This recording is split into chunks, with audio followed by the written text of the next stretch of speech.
On the Fox Local Stream. Hi, everybody. I'm Marla Tejas, just keeping it real. It is Wednesday. We are a day away from the World Cup. I cannot wait to talk to you more about that in this next hour and a half of streaming with us here at Fox 11 in Los Angeles. Let's take you outside, though, because one of our big stories this week has already been the coastline and the waves, the high surf advisory that we've seen, and a really sad story out of Orange County where a girl has gone missing. The search does continue for this missing girl who was swept into the ocean in Laguna Beach. Rachel Aragon, she's live there with the latest on that search. Rachel, any signs of her? Yeah, the search continues right now, Marla, but again, we've seen the family do not want to speak on camera, but a tragedy, of course, for this family here in Orange County. We can tell you these strong rip currents as well as the elevated surf causing much concern for many people out here in Laguna Beach. Take a look at these aerials, though. We know the search has been going on since around 7:30 last night. That's when that 911 initially call came in about some swimmers in distress. What we know is that a mother and her two children were swept into the ocean by powerful water conditions here in Orange County. Bystanders were told immediately enter the water and successfully rescued the mother and one of the children, but tragically that young girl, the second child, remains missing. We have several agencies out here as well as the Coast Guard and Orange County Sheriff's Department. We're told around noon or so, just before then, the search for this young girl expanded beyond Laguna Beach, beyond where she initially went missing, adding as well, first responders saying the ocean conditions, as you can imagine, remain challenging for rescuers, and of course, large surf remains throughout the week. But take a look at this video right here. A man filmed this yesterday at Laguna Beach, where we're standing right now around 5 o'clock in the afternoon. Again, it's where I'm right now, but you can see yesterday at 5 how much stronger those waves are. The water and some of those waves even reaching the beginning part of the parking lot where we're parked right now. We also saw lifeguards earlier approaching people because today is a red flag warning day, meaning, of course, that you can go out at your own risk, and they highly discourage people to not be in the water, though. Back here live, I want to show you some pictures, though. Our photographer Justin showing you again. We're seeing the waves, Marlon, get bigger and bigger as the day goes on, and we looked it up.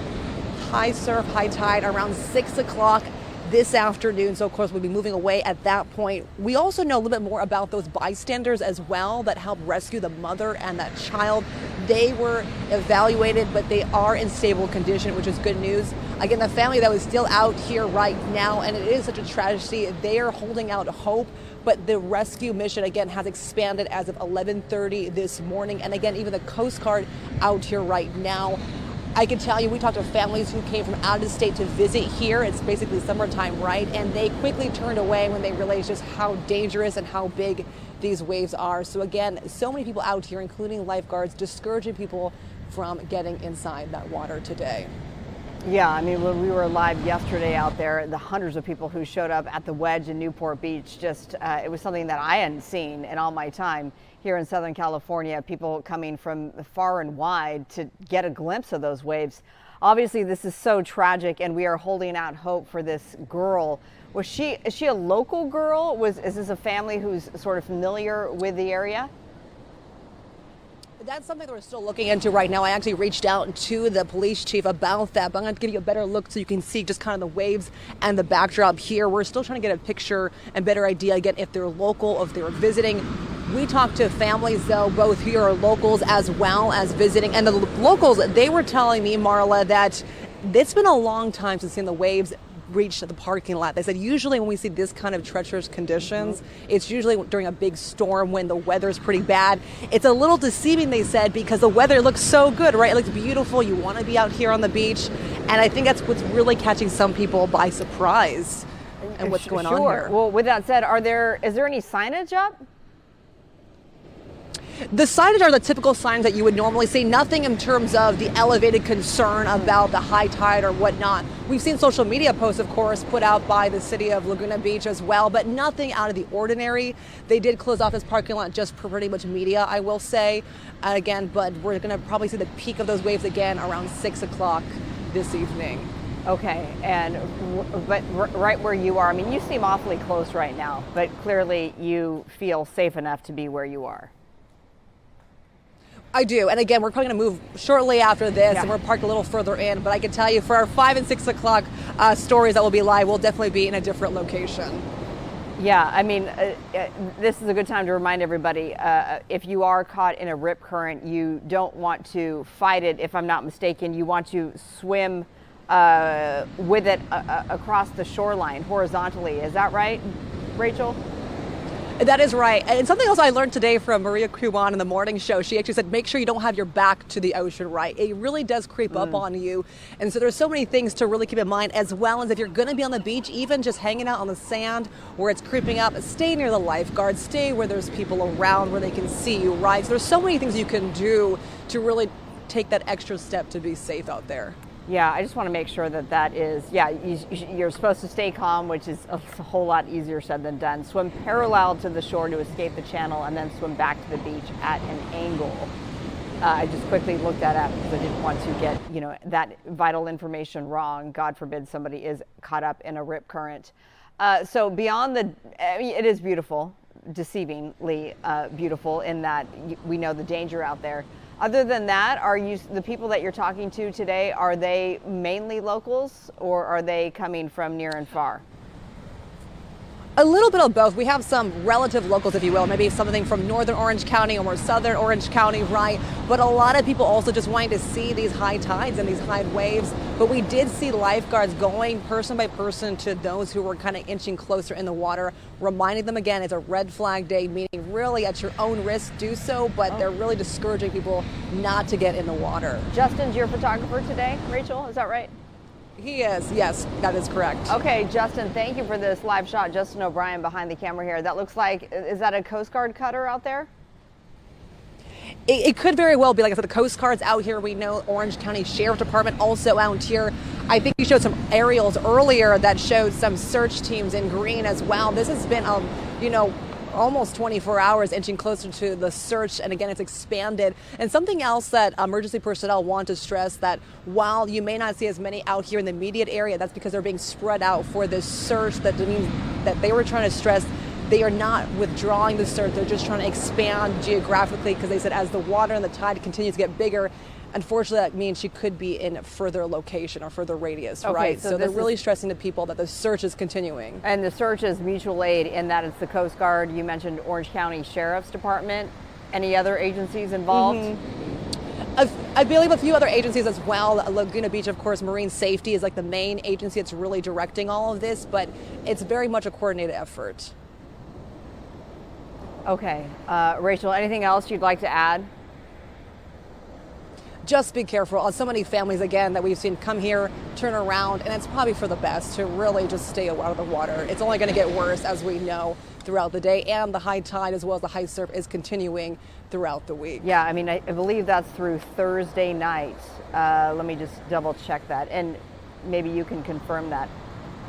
Beach hazard statement issued by the National Weather Service for Orange County will remain in effect through Thursday evening, with 4 to 7 foot surf and sets up to 9 feet forecast along south facing beaches there. So it looks like, people who want to brave it and see it for themselves, they're out there. Justin just giving us a tight shot of those two men very close to the water. I don't see any surfers out there. I mean, I know that you're not supposed to, but there are experienced surfers who want to be out there. But have you seen, since you've been out there for, several hours, I assume? Oh, there's one. We got one. Have you seen a lot of people braving the conditions? Not too many. You see one right now, of course, that Justin's showing us nicely. But again, we saw someone who's on a skimboard as well, one surfer. But this was like 3 hours ago, Marla. I will tell you, really, for the most part that we've been here, no one's really been in the water except emergency personnel, and there are one or two few surfers you're seeing right now. For the most part, I can tell you, I haven't seen any families or children or just everyday beachgoers in the water. Yeah. Gosh. It was 7:30 last night, so we're still a few more hours until it's the 24-hour point. Do we know what the plan is as it gets toward sunset? Because are they able to search once it turns dark?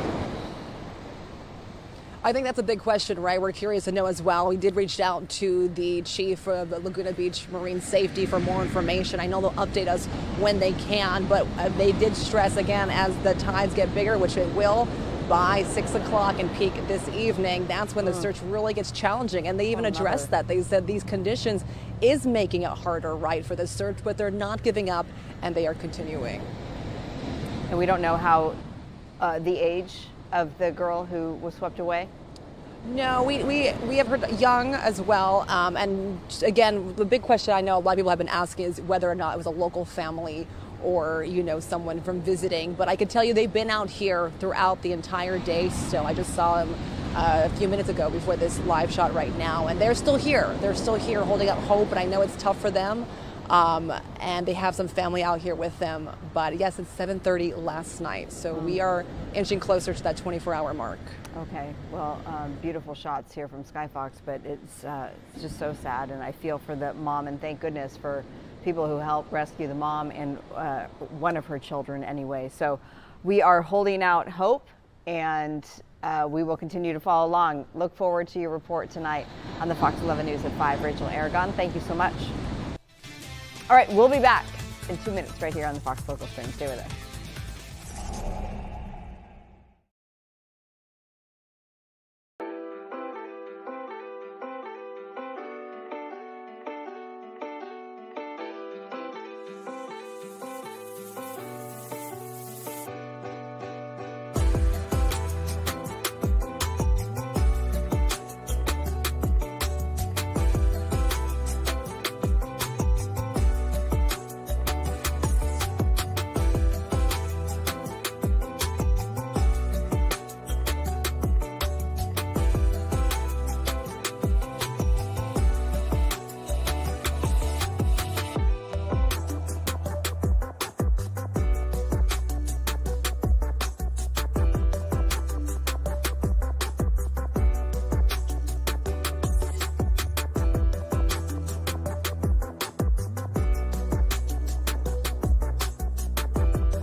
Welcome back, everyone, to the Fox Local Stream. It's almost 2:45 here in Los Angeles. I'm Marla Tejas at Fox 11 in Los Angeles. Thanks so much for being with us. Let's give you a live look at the eaglets. There they are. If you've been following along, gosh, they have such a huge following up in Big Bear. These eaglets, there's been a sort of gender reveal. Not a sort of, there's a gender reveal. Officials up there, they now say that they know the sexes of these eaglets. They're 9 weeks old, by the way. They are Sandy and Luna. We knew that. They do say that Luna is a male and Sandy is a female.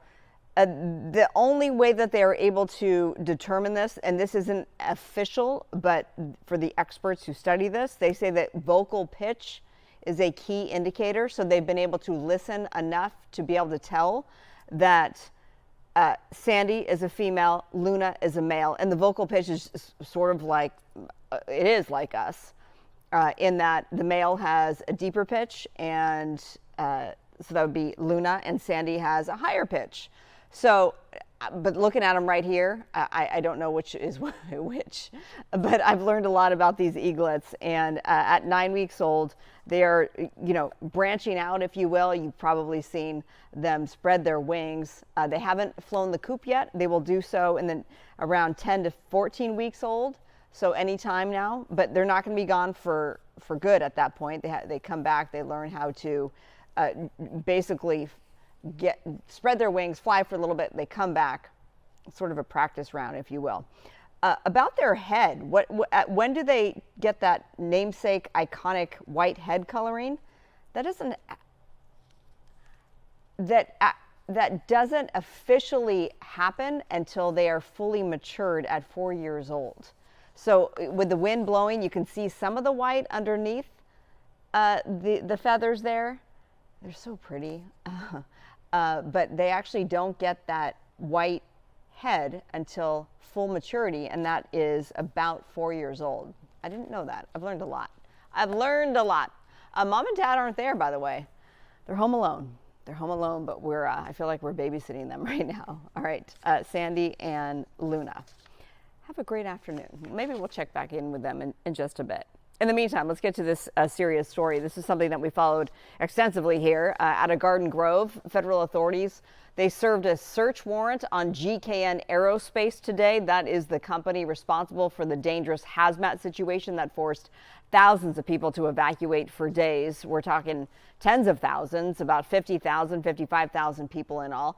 Fox Local's Nick Garcia, he joins us now live from Garden Grove with the latest on this raid involving federal agents today. What do we know, Nick?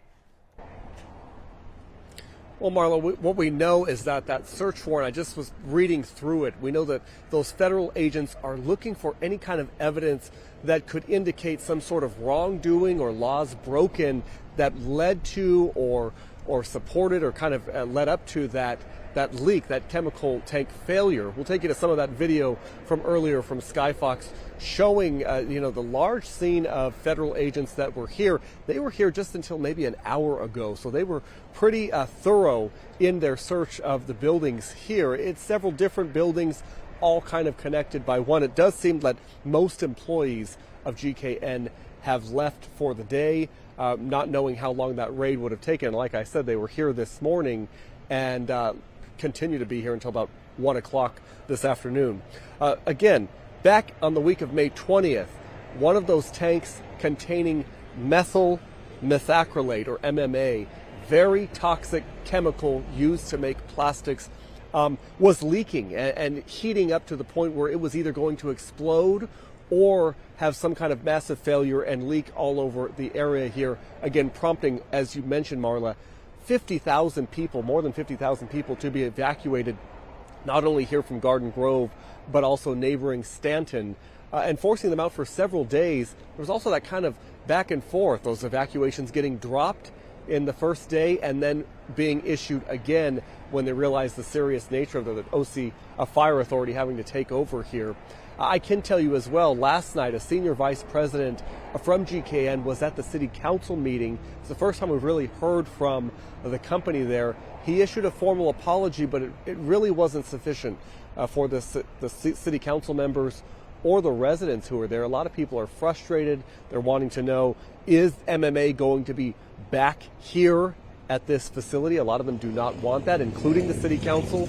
And if any employees here are going to be held responsible somehow for that giant disaster. It could have been catastrophic had that thing blown up. And that's part of this investigation. They're looking for any evidence or anything that indicates they would have known or that they had any part in what led up to that. And also, they're looking for documents showing any employees that were handling or charged with storing MMA, if any of them violated any kind of federal laws or state laws in how those things should be handled.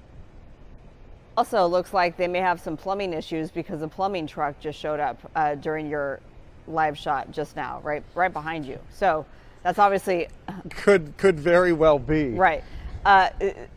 separate from the federal agents raiding GKN, of course, this morning. So we saw the video of them going in. Did you see them come out with evidence? And if so, what did that look like? Were they carrying boxes? Do we know what they left with? Yeah, what I saw today was a lot of boxes, storage containers, kind of suitcases. Sometimes they'll put things in those kind of storage containers. A lot in this front office space as well. This first building here, kind of off to my right, going in and out of that building where I assume they were grabbing files and whatever records and documentation they were looking for. I did see a lot of that. There were some federal vehicles here for most of the day. They loaded those up. And like I said, they only left maybe an hour ago.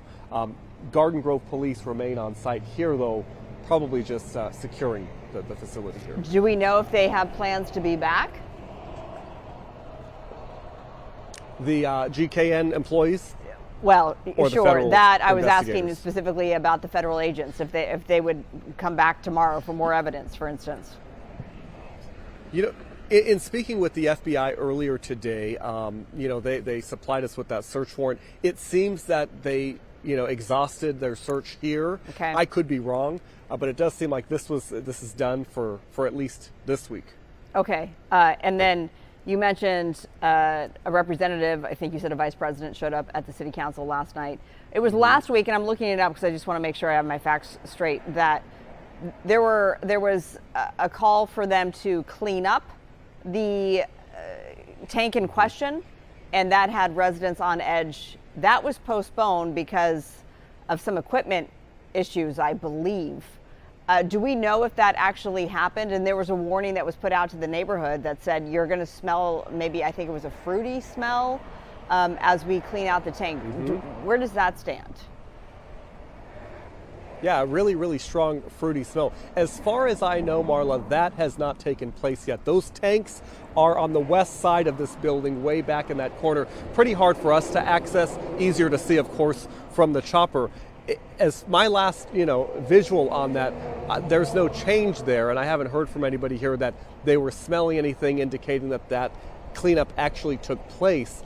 But, the mayor and the city council here really pushing for the leadership and the management of GKN to hold their own sort of town hall style meeting to hear directly from the residents. A lot of people very frustrated here and very concerned that such a toxic chemical was so close to them without them really knowing about it. And now that they are so aware of it because of the situation, not wanting that to be the case anymore, which we know can be a whole, there could be a whole battle between the city and GKN presumably on allowing them to stay here because they are a business, here in Garden Grove. But as far as I know, that cleanup still has not taken place. Okay, yeah, I'm looking that up and I don't see that it has taken place either. What about the employees that were, I guess, ushered out when the feds came in? Are they back today or will they resume work tomorrow? It doesn't seem like I've seen a few of the employees leave earlier, late morning today, not wanting to talk to me at all. It didn't seem like they were coming back today. It seemed like they were leaving for the day. Again, I don't know if they'll be back tomorrow. That may be something certainly to watch out for. The parking lot is virtually empty, just a couple of vehicles left. And then, like I said, we did see that plumbing vehicle make their way in. So I'm assuming there are some people left inside. But for the most part, everyone's gone for the day. Okay, and you don't smell anything unusual? No, I haven't. In fact, in covering this over the last several weeks, I haven't smelled anything when I've been out here. This is the closest I've been to GKN itself. We're right outside, but I don't smell anything in the air. And the neighbors in the area, again, they were very concerned about that, and a lot of them kind of taking that preemptive, preventative action and leaving the area before that cleanup was going to take place. But right now, no, it does not smell. We know that it does smell very strong, like you said, kind of that fruity odor. I have not smelled it at all. Okay. And then who have you talked to in your reporting today so far as you get ready for the 5 o'clock news? Well, Marla, I haven't been able to talk to many people, just a few people driving by, neighbors and people wanting to know what was going on, seeing all of the news vans here. they're not wanting to talk on camera, one, but they're thankful that this is taking place. It seems like at least the DOJ is wanting to get to the bottom of this. I still am waiting to hear back from First Assistant U.S. Attorney Bill Asaley. We know that he was here earlier today.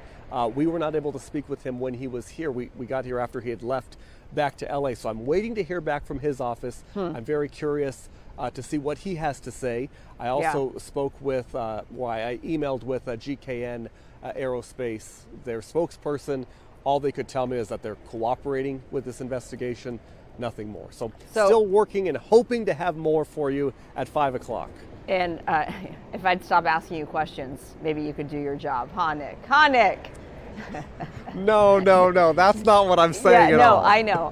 I'm just having fun. I'm looking to see if Asaley put out a statement on his socials right now, U.S. Attorney Asaley, and no, he not as it relates to GKN anyway. I don't see anything there. Let me just make sure. Not seeing it. I had another question for you. In the end, the company itself or individuals, of course, linked to the company, they could face criminal charges. Presumably, yes, they could face criminal charges. This certainly seems to be a criminal investigation. The FBI is leading this up. But like you said, you were indicating before, asking if I thought anyone was going to be back this week. We don't know if maybe they find something in the evidence and whatever they seized today.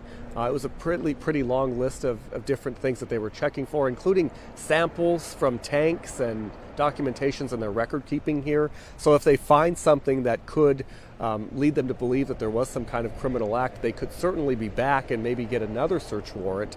But right now, yes, we know that it is a criminal investigation. They're looking to see if there was any wrongdoing, and those people, whoever the employees were, and the company as well, could be held responsible. Okay, all right. Interestingly, I was actually on Asaley's former X account, so now I'm on the correct one. He still hasn't issued any statements about this. But I will say that he has put out that a 44-year-old man from Corona del Mar, a lawful permanent resident from India, was arrested this morning on a federal criminal complaint charging him with defrauding a bank out of nearly $100 million. This is a Newport Beach-based LLC that he ran, Mahander Markanjani. This is unrelated to your story, but still nonetheless an interesting news story that's coming out from Bill Asaley's office and the feds. So more to come on that one as well. Okay, Nick, anything else you'd like to add? It really goes to show we were just out here last week for that federal raid out of kind of that same area in Newport. The tech company, the fake tech company, I should say, accused of sharing technology, U.S. technology, with Iran and their nuclear program. So we definitely are seeing a stepped up effort, and we're seeing a big show from the federal government in these raids. So this is yet another one here in Orange County, and obviously this one, huge interest. People all over the country were following this, but most importantly, the people who live directly around this facility are very concerned. Yeah, very concerned, and it's still amazing to me that many of them did not know that GKN was literally there in their backyard and doing what they do. And we see that so much, in Southern California. It's just so sprawling, and we see so many of these kind of manufacturer type factory buildings. I know my colleague Gina Silva did some reporting on that. People not really realizing what is in their backyard, and hopefully this kind of encourages them to become acquainted with their area in this sense. Yep, exactly. All right, Nick, we'll let you do your thing. Thank you. And who are you working with? Who's behind the camera today? Al Rupp. Al. All right, you two. Yesterday you were along the Newport Beach coast at the Wedge and bringing us those live pictures, and then today you are there in Garden Grove at GKN Aerospace for us. Thank you both. All right, we'll be back in 2 minutes here on the Fox Local Strip.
It is 1 minute past 3 o'clock, and we welcome you back to the Fox Local Stream. I'm Marla Tejas in Los Angeles at Fox 11. Let's give you a live look at, it's not SoFi Stadium as long as FIFA's in town. This is Los Angeles Stadium. FIFA World Cup 2026 officially kicks off tomorrow. This live picture here, by the way, courtesy of our friends at Cosm. That's where we have a camera set up, and we're able to give you this live, straight-on shot of Los Angeles Stadium, which will host our U.S. men's team versus Paraguay on Friday.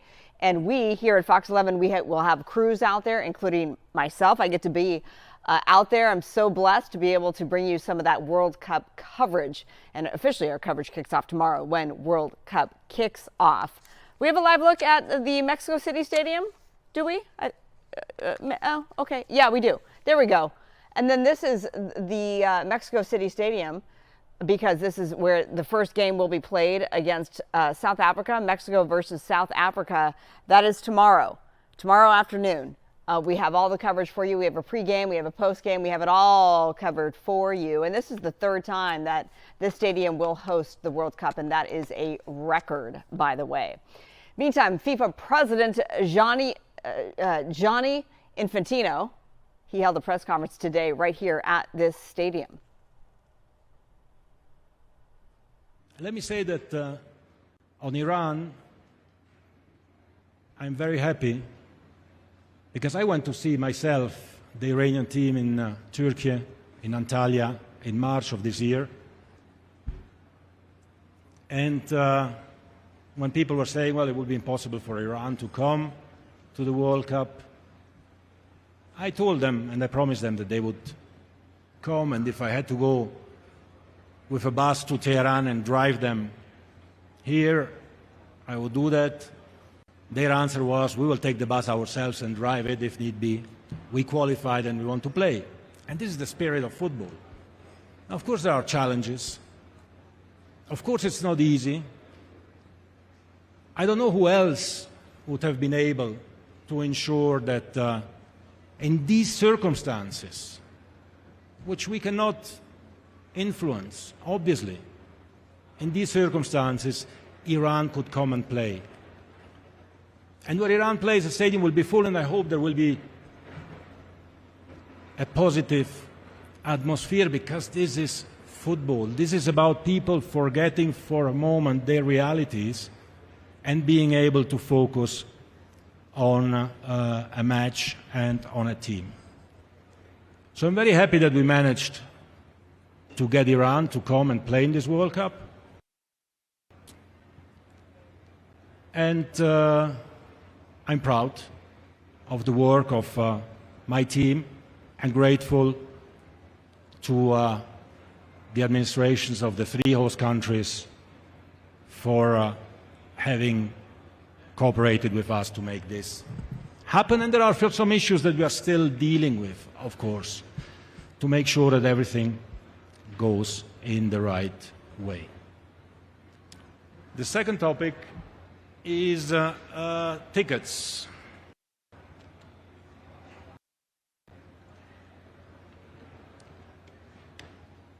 And the ticket prices, and are stadiums going to be full or not?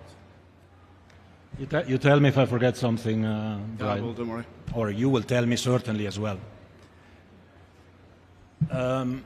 So we sold until today over 6 million tickets. There are always tickets on sale. As you know, we also need always to keep some tickets for those teams who qualify for the additional rounds. The demand has been unprecedented, but not unprecedented by a little bit, but unprecedented by a factor of 10 or more. The number of ticket requests we received has been absolutely incredible, and I want to start there as well by thanking all the fans who bought a ticket, who are buying tickets to come to the World Cup. The World Cup is a unique event, an event that takes place every 4 years. The last World Cup in this part of the world was in the last century, in 1994 for the US, in 1986 for Mexico. We don't know when the next one will be. it is a once-in-a-lifetime experience, and when you are in a country, when you are in a part of the world, you need, of course, to deal with the local habits and the local customs. And let me just say that our entry price, which is $60, is the lowest entry price of any of the American sports in the playoff phases.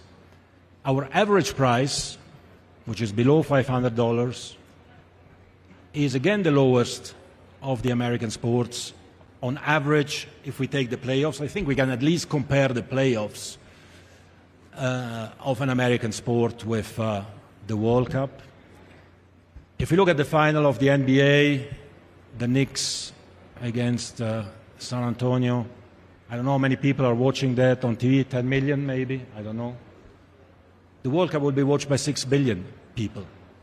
So in terms of importance, the World Cup is much, much more important. And the fact that when we put these tickets on sale, they go on the secondary market, which is absolutely legal here, and they are sold for a much higher price.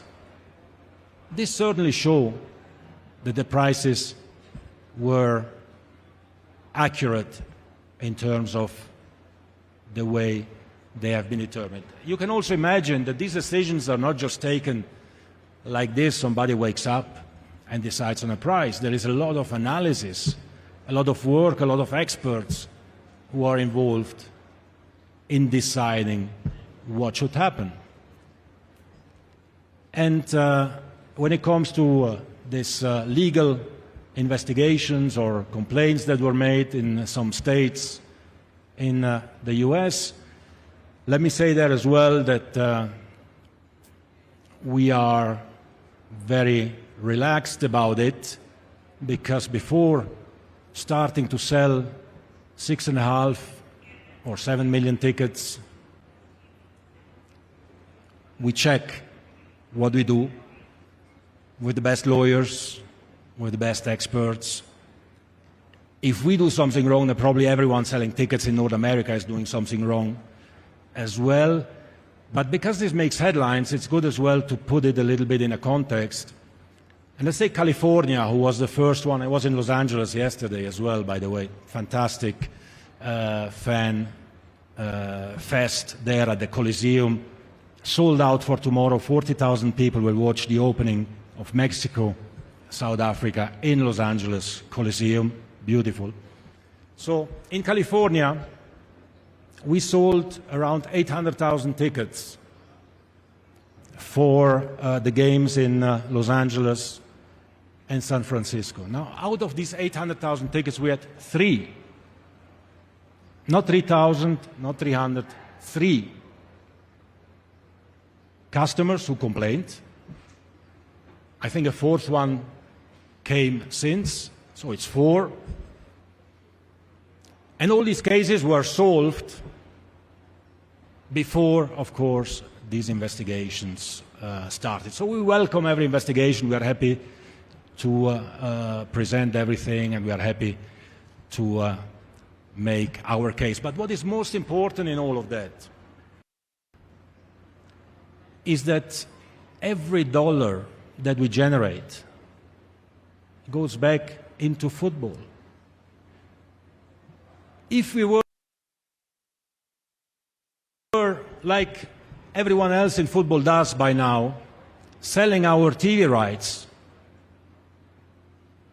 on pay TV, like everyone else, and nobody is shocked about that, then billions of people in the world will not have access to the World Cup. We would generate 4 times more revenues, and we could give the tickets probably for the matches for free. They would still end at the black market and in the secondary market and be sold at thousands of dollars. So we have to strike a balance. And for me as FIFA president, it is important that we invest in all the countries where nobody wants to invest. Who is investing in South Sudan? Who is investing in Sierra Leone? Who is investing in Bhutan or in East Timor or in Vanuatu? Nobody. We do it, and we do it thanks to the revenues that we generate. And when it comes to ticketing in particular, and ticketing in this World Cup in particular, it is also connected with events like concerts, halftime show, pre-match, during the halftime, at the final, which again are connected with the FIFA Global Citizen Education Fund, where we want to raise money to invest in education, again, all over the world, in Africa, in Asia, in Oceania, Central, South America, everywhere where there is a need is where the money goes. So I thank very much all those who are contributing to make this happen. Now the third point about the visas, also there we have heard and read a lot. Truth is, we have been able, when it comes to the US in particular, where the highest number of games are taking place, to organize with the American administration the FIFA pass system, so a speedy procedure to obtain the visas, which I am told is working. Now, maybe it's not working always and with everyone, but in the vast majority of situations, it is. All right, you've been listening to remarks from FIFA President Gianni Infantino. He was held a news conference this morning in Mexico City because that is where Game 1 will be played at Mexico City Stadium there, Mexico versus South Africa tomorrow. It all kicks off tomorrow. We'll have pregame and postgame coverage, and then, of course, we'll be out there at Los Angeles Stadium when U.S. men take on Paraguay. That is 6 p.m. on Friday, June 12th. I learned from him that FIFA has sold more than 6 million tickets overall. In California, 800,000 tickets have been sold. He talked about the controversy about including Iran's participation and also controversy surrounding ticket prices. He addressed those issues there. Okay, more to come here on the Fox Local Stream. We'll be back in 2 minutes.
Welcome back, everyone, to the Fox Local Stream. I'm Marla Tejas in Los Angeles at Fox 11. We want to take you to the East Coast and give you a live look at the White House.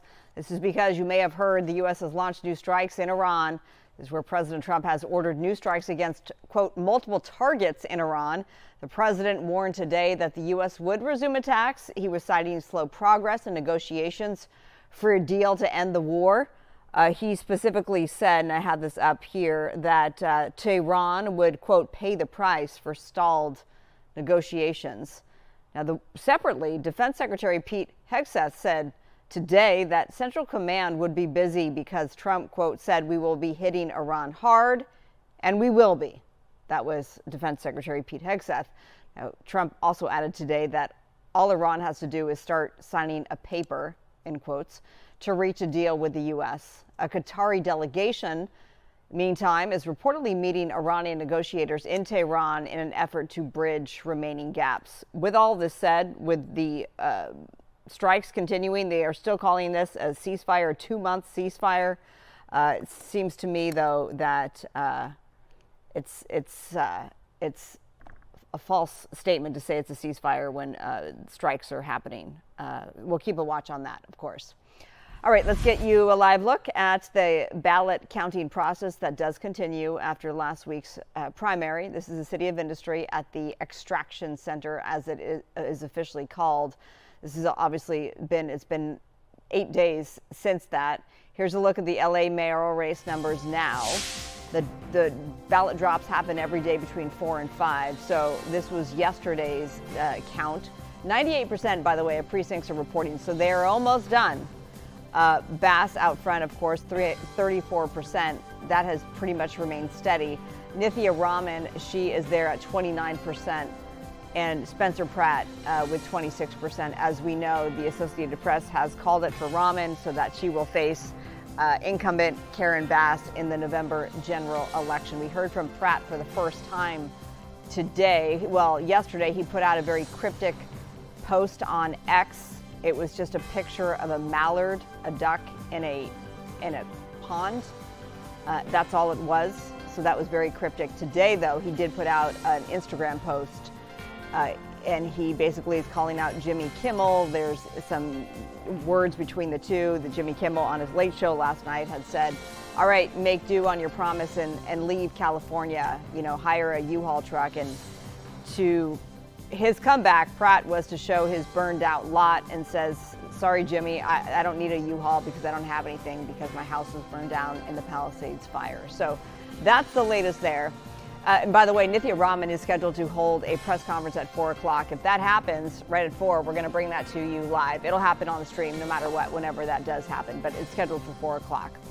And here's a look at that governor's race. Steve Hilton was live with me on the stream yesterday. That was at noon. And a couple hours later, he got the check mark. The Associated Press called it for him, saying that he will advance to the November general election and he will come face to face with Javier Becerra, of course, a Democrat in the race. So those two, that has been decided as of just almost about 24 hours ago. All right, and if you want to see that full interview, by the way, you can always find that on our Fox 11 YouTube page, Fox Local app, foxla.com website. It's easily available. Okay, on to this topic, and this is a really important one. A new CDC data shows overdose deaths in our country have declined for the 3rd straight year. But as we know, the addiction crisis is far from over. To bring more perspective to these numbers, we have via Zoom Melissa Johnson. Hi, Melissa. She's a mental health counselor at Victory Starts Now. This is a nonprofit based here in LA. I'm happy to hear about the declining overdose numbers. Is this a sign that we're finally turning a corner on the fentanyl crisis, or is it just too early to say? Hi, thank you for having me. I definitely think it's something to be cautiously optimistic about. I think it's a really good thing, and it shows that we're moving in the best direction we can. Do we know why? What is the reason why we have seen back-to-back, years of declines after years of record highs? One of the biggest contributors in this factor is the approval of the over-the-counter Narcan. It's prevented a lot of overdoses, especially with our fentanyl crisis. And so it's allowed us to have time to treat the people that are using the fentanyl. Yeah, so for people who don't know what Narcan is, the official term is naloxone. Is that right? Is that how you pronounce it? Yes. Okay, so Narcan, we've heard about it. For people who don't know, This reverses the effects of a potential deadly overdose if it is applied in a timely fashion. Yes. So what it does is it blocks the receptors to essentially prevent the opioid from continuing to overdose just long enough to get you to a hospital to receive proper medical care. Okay, so this certainly is that Narcan gets some credit for the declining overdose deaths. What about treatment access and public awareness campaigns? Have they played a part as well? Absolutely. I think that with the internet and social media, it's easier to spread information, easier to show people the dangerousness of these drugs, and being able to destigmatize things like addiction and treatment. Narcan is readily available, if I'm not mistaken. I'm just going off memory here. I feel like we've done a report where you can pick it up at even local libraries. Is that true in hospitals? Yes, they are free. They're widely available in every community center, in hospitals. Nowadays, for people who are even prescribed opioids by doctors, are given a box of naloxone just in case. Are there certain populations still especially vulnerable? Of course, I think with all the information going around, you have people with mental health issues, you have people who are in that transition use, so 18 to 25, who are really just starting their life and who aren't really sure of the actual dangers. Now, the CDC report that we're talking about indicates that fentanyl deaths may be declining, but what about other synthetic or emerging drugs? Are they beginning to take their place as, say, the next major threat? That's a good question. New drugs are discovered and manufactured all the time. So as one kind of starts to slow down, the other ramps up. And so that's why we say cautiously optimistic. What? Because, sorry, Sorry, go I ahead. didn't mean to cut you off. Go ahead. As fentanyl starts decreasing, things start increasing, and it takes us a little bit to realize that there's a new danger. What are some of those new dangers? They're a little hard to pronounce. So there's some synthetic drugs like carfentanil and xylazine that are almost this opioid kind of synthetic drug. We're not too sure of all the effects or even the long-term effects. And so while we know things like fentanyl and other opioids, we don't know these drugs. We don't know what they can possibly do. That is very scary. And how readily or easily available are these drugs? They're amazingly available because they're manufactured. So Ah, it's not something you have to grow and create. It's something that people like you and me, if we have the information, can make it ourselves. oh, goodness. That's terrifying. Another alarming aspect in the report, though, mentions polysubstance use. What is that? Yes. So that is when someone uses two different substances at the same time. So, for example, they can use a stimulant like meth and mix it with something as simple as alcohol. And because they have different reactions, you can overdose. And while you can save yourself from an opioid with Narcan, it wouldn't necessarily save you from the overdose of alcohol. So the body really just gets overwhelmed and it shuts down. Oh, my goodness. That sounds like probably one of the most dangerous trends, then. Absolutely. Uh, what are some of the takeaways for people battling addiction? I think the biggest takeaway is that there's hope. It may be new and exciting, which just means that it's dangerous and unknown. But for people who are actively battling addiction, there is hope and opportunities to change your life around. It's never too late. And you can always discover your why. So, why be sober? Why do this? Is it for family? Is it for yourself? You always have to find your reason to be sober. And that's when we talk about the proverbial rock bottom. Everybody's rock bottom is different. And it's when that person is ready to make that step towards sobriety that change can then officially happen. Uh, what about this downward trend that we've been seeing? What will it take to continue this downward trajectory? I think we have to continue the momentum. We have to continue to install policy changes. We have to continue to like really advocate and just keep going. We can't just let this one instance happen and then forget about it. Because just as easily as things shift in a positive direction, they can also shift in a negative direction just as quick. Tell me a little bit more about Victory Starts Now. So, Victory Starts Now is a nonprofit organization. We help people with mental health and addiction issues. And our core focus is to make sure that they have that hope. We give them those resources, we give them everything that is offered to people for life-changing recovery. We make sure that they get the treatment they need to step out of our program on the best foot possible. So, are you considered then a rehab facility or? We are a multi-factored. So we are a recovery facility. We say we deal in all kinds of treatment. Mental health is everybody. Substance use can be something as simple as cigarettes or food or shopping. So we take into account the person as a whole. So we are a recovery center. What do you want to tell parents who may be listening and they have a child who is dealing with addiction? The same thing, hope is always available. If you okay. can't have hope, we have hope for you. We have hope for your child. We have resources. It's never hopeless. And just make sure to educate yourself, be prepared, have that Narcan if they're using something that is an opioid, have those safety measures in place, and make sure to continue providing that support and the resources. Is Narcan, is it administered through, remind me of how it's administered. There's no needles involved. No, not in the community. So they have this one dose nasal spray. It's by everybody. So you just stick it in the nose and it's a one pump. You don't do a test spray. You just open it, put it in their nose, and keep doing it.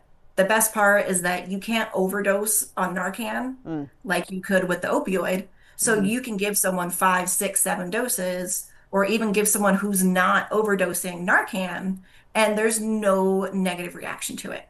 So it's always better safe than sorry, because even if they're not ODing, at least you tried something. Right, absolutely. All right. Well, we appreciate you hopping on the Fox Local Stream. Really important conversation. Melissa Johnson, she's a mental health counselor at Victory Starts Now. Again, that is a nonprofit that is based here in Los Angeles. Melissa, thank you so much.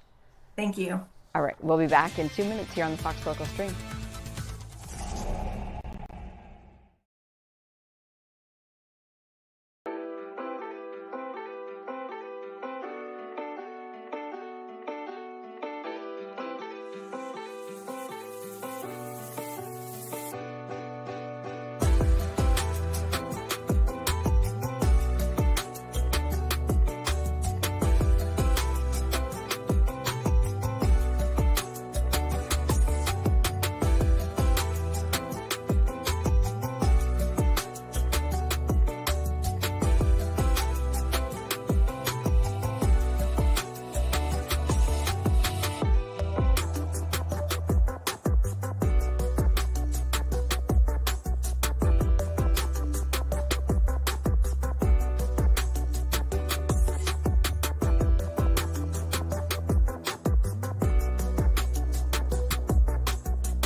All right, it is 3:31, and we welcome you back to the Fox Local Stream. I'm Marla Tejas at Fox 11 in Los Angeles. We are all about the World Cup. It officially kicks off tomorrow. Of course, we are your home station for all the coverage. FIFA World Cup 2026, our live shot here of Los Angeles Stadium, as it will be called throughout the duration of the World Cup. This is per FIFA rules and regulations. This live picture from our friends at Cosm, which is nearby in Inglewood as well. Great place, by the way. If you haven't caught any of the action there, please do. Well, speaking of the action, you can head to the LA Memorial Coliseum, which is transforming into the heart of the World Cup fan experience. The FIFA Festival opens tomorrow. It gives fans from across the globe a place to celebrate. More now from Fox Local's Coco McAvoy. Hey there, we are just one day away from the World Cup, and we are here at the LA Memorial Coliseum. This is going to be the place to be to watch the matches outside of LA Stadium, of course. I am here with Jason Crutch now. He is part of the World Cup host committee. So tell us about the FIFA Fan Festival that's going to be underway starting tomorrow. Yeah, so welcome to FIFA World Cup week in Los Angeles. Again, this is years in the making, so this is going to be an amazing place to start the World Cup here in Los Angeles. It's a 4-day, family-friendly, festival-style environment, watch parties, live music, food, interactive experiences, really to celebrate the start of the World Cup. Yes, and you're already sold out for day one, right? Correct, yeah. So tomorrow, we're already sold out. 40,000 people here expected tomorrow. Tickets are moving quick for Friday, Saturday, and Sunday, but they're still available. For anybody that wants to be part of this, they should certainly plan ahead, grab their tickets, and come celebrate with us.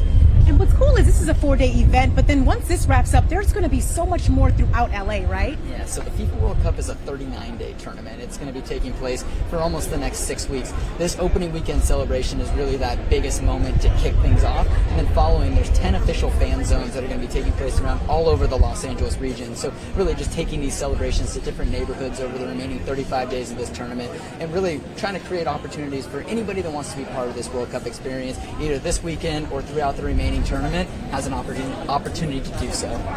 And tell us about the pricing. So again, sold out tomorrow, but for Friday, Saturday, Sunday, if people want to come, what should they know? Yeah, tickets are just $10, and that actually includes fees. Kids 12 and under are free. This is meant to be a family-friendly environment. We really want to just welcome out the community and to be part of this celebration. You can secure those. I would highly encourage you to secure those tickets in advance. The box office will be open on the various different event days, but I just don't want anybody to come here and not have a guaranteed seat. Right. Yeah. Thank you so much, Jason, for talking to us. So much excitement building. Tomorrow is the big day, and this is where you're going to want to be on Friday, Saturday, and Sunday, because again, tomorrow's already sold out. I'll send it back to you. And $10 a ticket, kids get in free. Executive producer Joya said, what can you do for $10 these days? Pretty much nothing. So that is a steal of a deal. We applaud FIFA for that. All right, local businesses, though, are making last-minute preparations ahead of the World Cup. For more on this, we have Cassandra Razai. She is a senior manager of business development at Orange 142. It's a destination marketing and media agency that helps tourism organizations and hospitality brands across the country. I hope we spelled that out correctly for you, Cassandra. And did I get your name right? Your last name? You did, and it's not easy, so thank you. Well, no, thanks to the producer for writing it out for me so that I would not mess that one up. So good to have you, Cassandra. Well, you put into your own words what Orange 142 does first. Really, we're an ad tech firm. We are the media buying arm of our parent company, which is Direct Digital Holdings. And we specialize in marketing travel and tourism destinations, events, attractions, museums, anything hospitality and travel related. Okay, well, the World Cup is all about that. So what are you hearing from tourism groups and local businesses as the World Cup approaches? And local businesses for us here in Southern California, of course. Yeah, no, that's a great question. So I'm all the way on the East Coast, and we've tapped into all the different 11 cities, right, that are hosting across the United States. And there's a mix of preparation and excitement. Most of the destinations have been preparing for years. I know LA has. I got to chat with the CEO of Discover LA, Adam Burke, and he filled me in on some of the great things LA is doing. So really, we're seeing destinations really make sure they have staffing, wayfinding for members of the hospitality teams, making sure things are translated into local languages, and that community organizations are prepped and ready for an influx of visitors. Yeah, I mean, some of those things you really don't think about what it takes to be able to pull off an event like this and to be able to cater to such a diverse crowd. And there's expected to be, I mean, Los Angeles Stadium is going to be holding 60,000 to 70,000 plus fans for the FIFA World Cup games here. Live picture from our friends at Cosm here. Thank you, Los Angeles Stadium, looking nice on this Wednesday afternoon. Which businesses stand to benefit the most, would you say, from the World Cup? Well, I think the hotels and restaurants are obviously going to be the really big winners here, right? They're going to get the lodging, anything close to the stadiums. But I think we need to also remember that this is basically vacation for so many travelers. So they're not just going to stay by the stadium.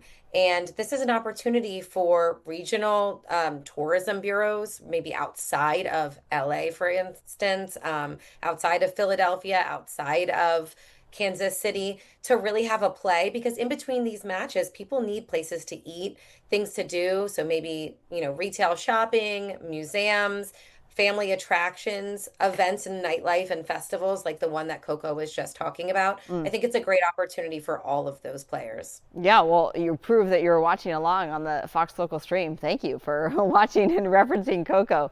How is the World Cup creating opportunities for destinations that are not hosting matches? I mean, I think you may have just answered that, but maybe you can expand a little bit more. Yeah, no, absolutely. I think some of the things I've learned in this past year to 2 years is that traditionally, historically for FIFA, the travelers, only 20 to 40% of them have tickets to the games, right? Wow. So a lot of them, right? That's so shocking. And they're here for the vibes. They're here for the atmosphere, for the fan fests. They want to explore and travel the destinations. So I think the way that FIFA is helping other organizations to really capitalize is through all of those experiences. And what LA is doing, right? They're not the only destination, but they're all spreading these fan zones out kind of throughout the region so that everyone gets a little bit of love. And I just want to make sure I have that. You said 20 to 40% of people who travel to a destination city like Los Angeles that is hosting the World Cup actually do not have a ticket to a game. Correct. 20 to 40%. Wow. Okay. Well, aside from tourism and economic impact, what does an event like the World Cup mean for local communities? So, from my perspective, working with destinations throughout the country, I think this is the point that we should be leading on.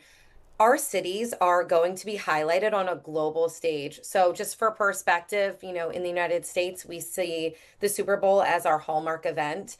And as Adam Burke shared with me, that had about 220 million views globally last year. And a regular season football Manchester United Liverpool match had about 750 million viewers. Oh my gosh. So we're looking at maybe 6 billion global viewers and attendees worldwide. So we're getting an opportunity to put these destinations on a stage. I think the other thing we're seeing is where I am, New Jersey is spreading out fan zones throughout the state, excuse me. So Camden County, which is a county that's a little underrepresented and diverse economically, they're getting a big soccer festival to allow people who wouldn't normally maybe make it to North Jersey or get to the stadiums, they get to participate. And LA is also doing something similar, but they also have this 26 Champions Grant program that was funded by FIFA that allows and supports local nonprofits that are already making a difference in the community to have an impact. So I think between those two things, what we're really doing is advocating for the constituents and residents of the destination. They'll have those memories long term, but additionally, this is the infrastructure to continue to have sports tourism in the future, right? So we know about translation of languages, hospitality, staffing, transportation, and we can grow and use this as an economic driver for the future. Okay, well, I'm glad you pointed out that you are in New Jersey. And so it's MetLife Stadium typically, right? But now during FIFA, just like SoFi is now LA Stadium, it is the New York, New Jersey Stadium. Is that right? Yeah. Okay. It is New York, New Jersey, but it is in New Jersey. Yeah, look at you. The Jersey girl said, we're owning it. We're owning it, as you should. Are people overestimating or underestimating, you think, the impact of FIFA tourism? I think the hospitality partners are spot on. You know, your convention and visitor bureaus or your destination marketing organizations. Discover LA is prepped and ready. But I do think that the average American consumer might be surprised. Just the global pool that this has, and the stage that this is going to put all of our cities and destinations on. So I think maybe for regular consumers, we might be a little bit shocked about how big this is internationally. DiscoverLosAngeles.com is a great resource. You have referenced it a couple of times. You spoke with the CEO, I believe you said. I'm on the website right now, and yeah, I mean, they have a whole link to FIFA World Cup, and you can go there and you can learn more about events that are happening in your particular city, perhaps, or what you can attend, because this is, as we just learned and know, that this runs from tomorrow through July 19th. So about 39 days of fanfare, really. Yeah, absolutely. I think it's super exciting. I think additionally, on Discover LA's site, you can also learn about those 26 Champions Grant nonprofits. We can learn about the impact this is having on the community, again, outside of the people who are just going to the games at the stadium. Yeah, absolutely. And you can find hotels as well. I'm perusing the website right now, and yeah, it has a whole community viewing parties, arts and culture, official fan zones, merchandise, music and entertainment. I mean, Discover LA has, this is a great hub to lean into. So thanks to our folks at Discover LA. We've worked with them too here at Fox 11, so that's great. Cassandra, anything else you'd like to add? Oh, I do have one more question for you. Yeah, go for it. I see the medals behind you. Are you a runner? I am a runner. Yeah, very nice. Are those all for marathons? No, I'm more of a half marathon. I was a cross country runner, 5K kind of girl, 10K maybe here and there. Okay, no, that's amazing. I think the half marathon, now we're talking running, but I'm a runner too. I love it. Half marathon is the perfect distance. I mean, it's just hard enough.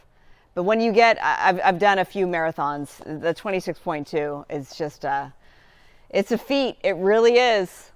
They're tough on your body. I will tell you, I fractured my femur in high school running cross country. Oh, no. I'm not built for a full marathon. You are amazing for being able to do that, but I'll stick with the halves. Oh, no, half is awesome. 13.1. Well, good for you. If you were closer, we could go for a run together. But, you know, if you're ever in LA, look me up.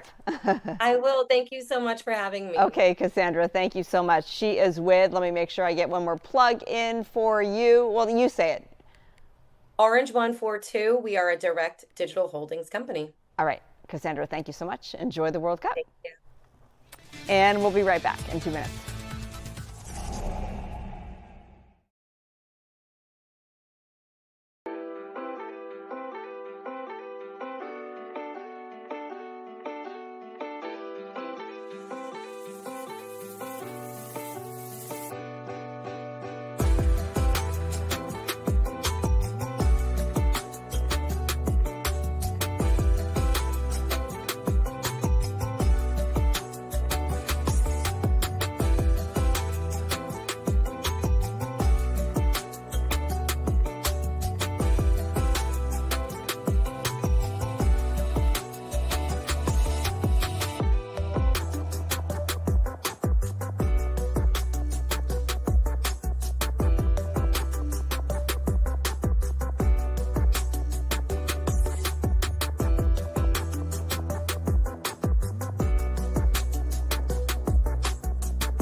We welcome you back to the Fox Local Stream. I'm Marla Tejas in Los Angeles at Fox 11. Let's give you a live look of New York City, and this is where Game 4 of the NBA Finals is poised to happen tonight. Of course, Knicks versus Spurs. Tip-off is in less than 2 hours. President Trump, he was there on Monday night's game. Tonight, Taylor Swift is reportedly going to be in the house. And in learning about this, I didn't realize that Taylor and Travis, they are expected to get married there at Madison Square Garden, 4th of July weekend. All right. I can't wait to watch Game 4, though, by the way. Did I already mention that the Knicks are up 2-1? Right. Okay. I just got that in. Let's talk World Cup officially begins tomorrow in Mexico. The U.S. is set to open up the tournament Thursday. Friday in Inglewood against Paraguay. Our Kyle Kraska, he's here to preview the U.S. men's national team. I didn't realize how small the soccer ball was. I got a little itty bitty ball. What happened?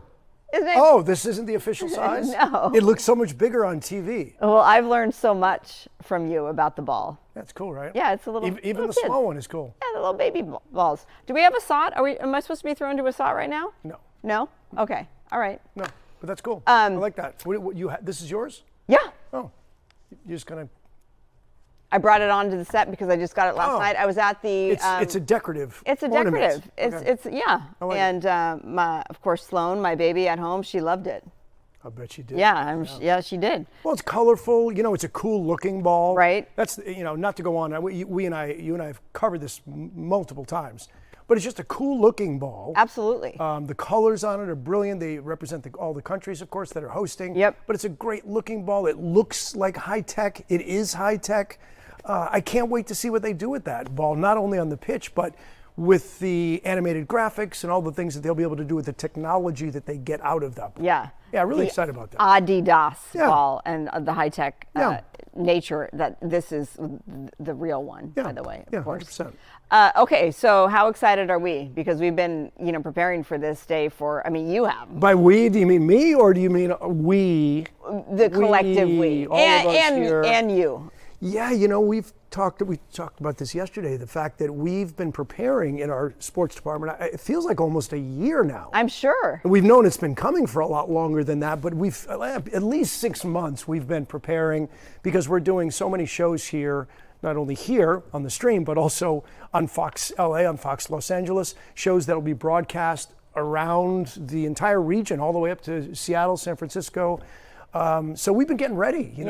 We've been doing our homework, doing the studying, learning about all the players, putting together great stories on all the players. So when people watch at home, we understand not everybody knows everything about soccer, right? No. In fact, in this country, we don't know a lot. So we want to be able to introduce you all at home to these players, get you a little familiar, not only with the U.S. players, but some of the superstar international soccer players that we've never heard of here in the U.S., but on an international stage, they are absolute superstars.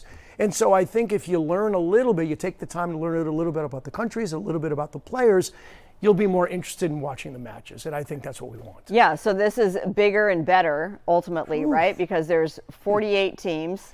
104 matches, and I learned this, 48 teams, that's up from 32. Right. In fact, it's funny that you start with 48 teams, they're in 12 groups, 4 countries to a group, right? And after the group stage, they get to the knockout stage, and this year the knockout stage begins with 32. In the past, that's been the whole tournament, has been 32. Now you get through the group stage, that's 3 matches against the other 3 teams in your group, and then the top 2 teams in each group advance. The top 8 of the third place teams, there's 12, the top 8 of the third place teams also advance. That makes 32 teams, and then the knockouts start. And what knockouts mean is you play a game, you lose, you are out. You are knocked out of the tournament. Got it. So that means you're going to have to win an extra game this year to win the whole World Cup. Argentina won it 4 years ago in Qatar. They won 7 matches to get there. At least there were 7 stages, that is. This year it's going to be 8 stages. So it's an extra win you will need to get there. So now it's, of course, everyone wants to know, can the U.S. Pull it off. Can they They've never pull done it it off?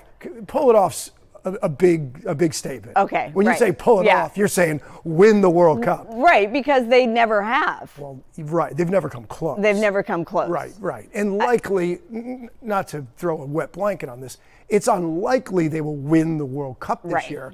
But certainly if they have a good showing, if they can get, say, into the quarterfinals or even to the semifinals, that would be the final 8 or the final 4, that would be remarkable. And it would be so joyous for the United States, for all the fans here to see that. And that would help build the game of soccer in the U.S.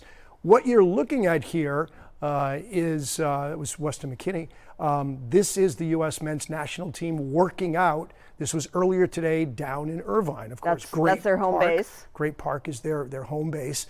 And there they are going through their workout today. We were able to shoot the first 15 minutes of the practice, then they kicked us out so they could get right down and dirty with it all. But yeah, that's the team getting ready.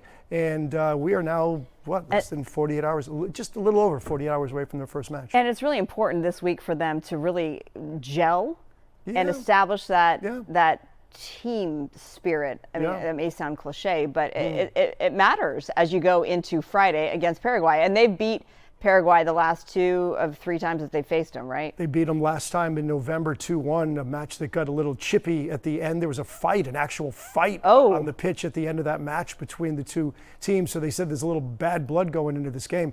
But to your point, you build that chemistry, you build that team, because remember, this is a team that has been assembled of 26 players that have been playing all over the world. Right. Not necessarily together. Not at all together. Right. In fact, I mean, some of them are familiar with one another, but for the most part, they're out playing in Europe. A lot of these guys play in Europe. Christian Pulisic, for example, Captain America, as they call him, he's the face of the U.S. team. He plays in the Italian league, Serie A, and he plays for AC Milan. And other players play maybe in the French league, Ligue 1. Some play in the Premier League. So they're playing for their club teams in Europe or in other parts of the world. And then all of a sudden they're named to this U.S. national team. And now they come together, and now, as talented as they are, they still have to play as a unit. They have to play as 11 when they get on that pitch. Yeah. So that's something that Mauricio Pochettino, the manager of this club, has to figure out. A, you want the best players in the United States to play, but B, they've got to really play together. And then you mentioned that patriotism factor, right? Being willing to die for the crest, as they say, to bleed for the jersey. And you want these guys that are really, really into this and very passionate about playing for the United States. And that's something we always saw in someone like Landon Donovan. We always saw that in Kobe Jones. And you could go on with all these guys that grew up in the United States and played here in the U.S. But a lot of the players on this team, quite frankly, have spent most of their lives playing in Europe. Yeah. A lot of them did not grow up here in the United States, but they are representing the United States of America. This is going to be probably a silly amateur question, but are each of the teams, when they were named, because I know the 26th, the roster was announced 2 weeks ago. Is that the case for all of the teams, in that they are just coming together for the first time, or are they already established? Yeah, they in some cases they are established, but remember that the national teams do play in national events throughout the course of the year. It's not like they only play on club teams in other countries and then boom, they come together 2 weeks before the tournament and play. Got it. Last year, the U.S. played multiple friendlies with other countries. In fact, coincidentally, they played Turkey last year. They played Australia last year. They played Paraguay last year, along with a number of other countries as well. So they get together periodically. They come away from their club sports. They play, but it's not always the same 11. In fact, the starting 11 in this game on Friday against Paraguay will likely be starting together as an 11 for the very first time. Wow. Yeah, for the very first. It will likely, in my opinion, will mirror what we saw in that friendly against Germany that we just had, where they lost to Germany. It'll be very, very close to that. The only difference may be that Chris Richards, who did not play in that game, he's a center back, he's a defensive player for the U.S., he didn't play in that game because he's been nursing an ankle injury. And in fact, today he spoke and was asked, how's that ankle doing? Are you going to be able to go on Friday? He's a very important part of this team. Here's what he had to say. I mean, I feel good. I feel really good. No, I'm not the coach, so I can't say if I'm playing on Friday or not. But me personally, I would love to be playing this opening game. So that's really all he said, is that he feels good, and he did practice in full today, which is a great sign. But he's right. The starting 11 hasn't been named. Is Mauricio Pochettino going to think, well, I better let him rest a little bit more? He had a bad ankle injury he suffered at Crystal Palace, which is his club team, and they're hoping to have him. He's a very important part of that defense. Again, a center back position. He plays a way back right in front of the goalkeeper.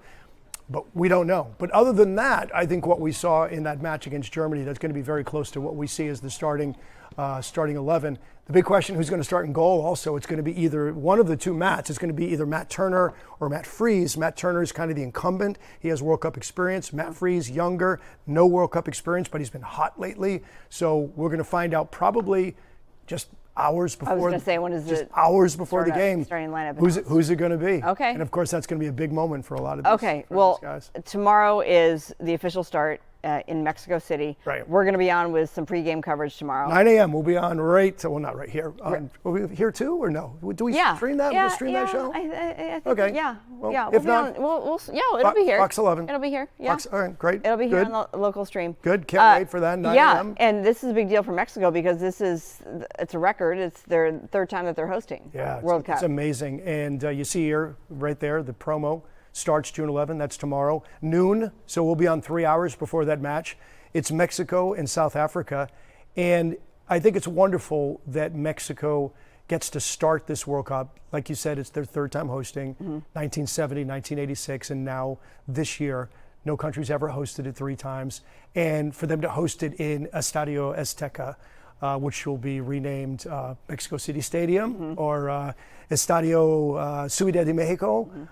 For them, with all the history there, it turned 60 years old, the stadium, this year. They've done a lot of renovations this year to get it ready for the World Cup.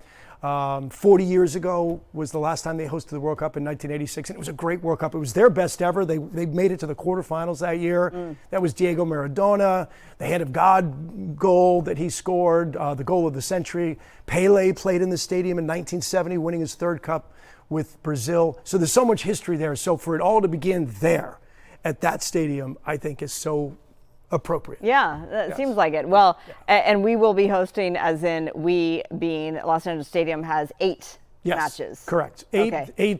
5 that we know of, and then 2 quarterfinals and 1 semifinal. And where's the final?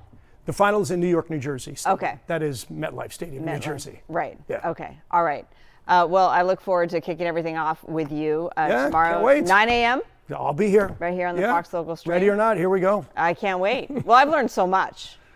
So have I. Yeah, well, you're well studied. You can catch the World Cup again starting tomorrow on Fox 11. The tournament kicks off with Mexico and South Africa in Mexico City Stadium. Then Friday, all eyes on USA and Paraguay at LA Stadium. We'll be out there. We're so fortunate to be able to be at Los Angeles Stadium for that coverage. And don't forget, we will be with you every step of the journey with pre and post match coverage. You do not want to miss any of it. And in just a bit, we're going to go live. By the way, we're switching gears from sports to politics to Nithya Raman.